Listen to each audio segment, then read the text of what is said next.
Chers frères et sœurs, par l'esprit de Saint Augustin, nous sommes le 4e dimanche du temps ordinaire, année liturgique B.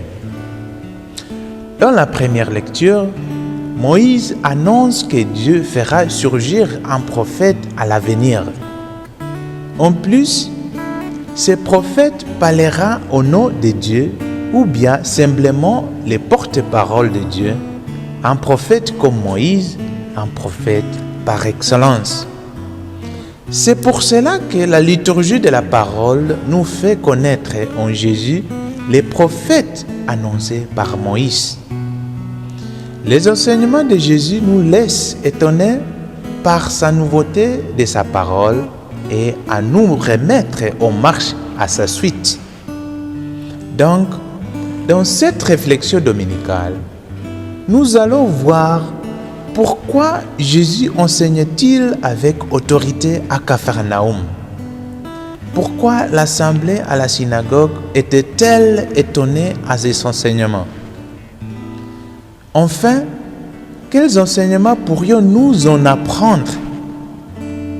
Alors, dans la première lecture, la question qui se pose quand on lit cet extrait est la suivante. Pourquoi le peuple d'Israël demandait-il à un autre prophète comme Moïse alors qu'il avait Moïse? Voici ce contexte qu'il se trouve. Le peuple d'Israël, au milieu des épreuves, il doutait la présence de Dieu et voilà la raison pour laquelle Moïse les inspire à relire le présent à la lumière du passé, mais à s'ouvrir à l'avenir. Le peuple d'Israël, au milieu des épreuves, il doutait la présence de Dieu et voilà la raison pour laquelle Moïse les inspire à relire le présent à la lumière du passé et à s'ouvrir à l'avenir. Il s'agit d'ailleurs d'une annonce d'un grand prophète que Dieu fera lever comme Moïse et le peuple d'Israël l'écoutera. Donc, dans ce contexte, nous voyons l'annonce d'un grand prophète à l'avenir qu'il remplacera Moïse. D'autre part, à propos de ce prophète, il y a une invitation de l'écouter puisqu'il parle au nom de Dieu. C'est ça la mission d'un vrai prophète. Quelquefois, de nos jours, nous concevons un prophète comme celui qui annonce l'avenir, mais ce n'est pas le cas. Effectivement, c'est celui qui parle au nom du Seigneur, les porte-parole de Dieu. Enfin, nous sommes appelés à écouter ces prophètes que Dieu nous enverra. Entraînons-nous à écouter les uns les autres, car l'écoute n'est que la condition d'obéissance. Pour mieux comprendre l'écoute, les refrains du psaume nous rappellent qu'aujourd'hui, ne fermons pas notre cœur, mais écoutons la voix du Seigneur. À la même thématique dans l'évangile selon saint Marc, nous trouvons Jésus avec ses disciples qui se trouvent à Capharnaüm. Capharnaüm est un grand bourg sur la rive ouest du lac de Tibériade que Marc appelle mer de Galilée. C'est là qui sera désormais le centre de sa prédication et de ses déplacements missionnaires. En effet, c'est à Capharnaüm que Jésus a fait beaucoup de miracles. Capharnaüm signifie le village de la compassion ou de la consolation. C'est là encore le village de pêcheurs, comme Simon-Pierre appartenait à ce village de pêcheurs. Jésus commence ce que les spécialistes appellent la journée de Capharnaüm. Lorsque le jour du sabbat arrive, Jésus se rend à la synagogue pour enseigner et prier comme les autres juifs de son temps. Historiquement, la synagogue étaient les lieux de la prière et d'écoute de la parole de Dieu. Habituellement, les 2 lectures souvent utilisées dans chaque synagogue étaient un passage de la loi ou Torah, les 5 premiers livres de la Bible, et enfin un extrait d'un livre prophétique, le plus souvent Isaïe.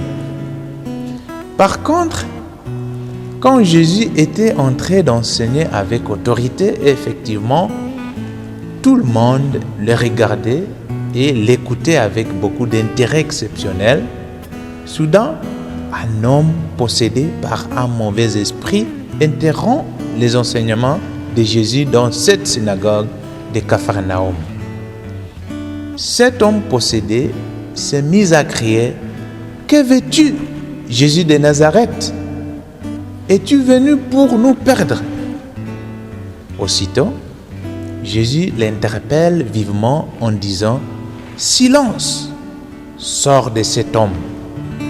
Tout de suite, les mauvais esprits le secouent et en fait sorti de lui.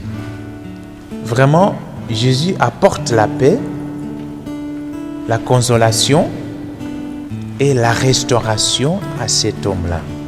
Cet exorcisme montre que Jésus passe de la parole à l'action, ou si vous voulez, il passe de l'enseignement à la pratique. Combien de fois vivons-nous selon la parole? Alors, la réaction au premier instant de l'assemblée est d'étonnement en étonnement. Pourquoi l'assemblée était-elle étonnée? Tout d'abord, sa manière d'enseigner et de faire sortir les mauvais esprits avec autorité, l'autorité qu'il avait reçue du Père en tant que prophète, comme la première lecture l'indique. De plus, l'étonnement de l'assemblée se voit par ces questionnements. Qu'est-ce que cela veut dire? Cette question pourrait nous amener à la conviction donc de renforcer notre foi. Ici, nous voyons le contraire. L'assemblée qui semble calme, mais tourmentée par ces miracles, alors que cet homme tourmenté s'est calmé après avoir rencontré Jésus. Pour terminer, il y a 3 choses qu'on peut apprendre de cette réflexion dominicale. D'abord, nous sommes invités à écouter Jésus car c'est lui que Moïse a annoncé dans la première lecture. Il est un prophète par excellence envoyé par Dieu. Écouter d'ailleurs signifie de suivre ses enseignements et aussi prendre notre croix et finalement de les suivre.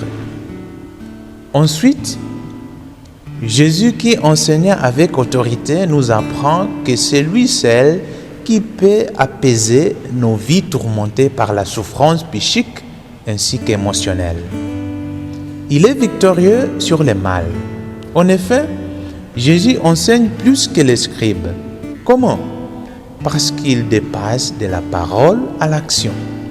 Enfin, la journée de Capharnaüm, Jésus débute son ministère public par ses miracles dans le contexte de la synagogue au milieu de la grande assemblée.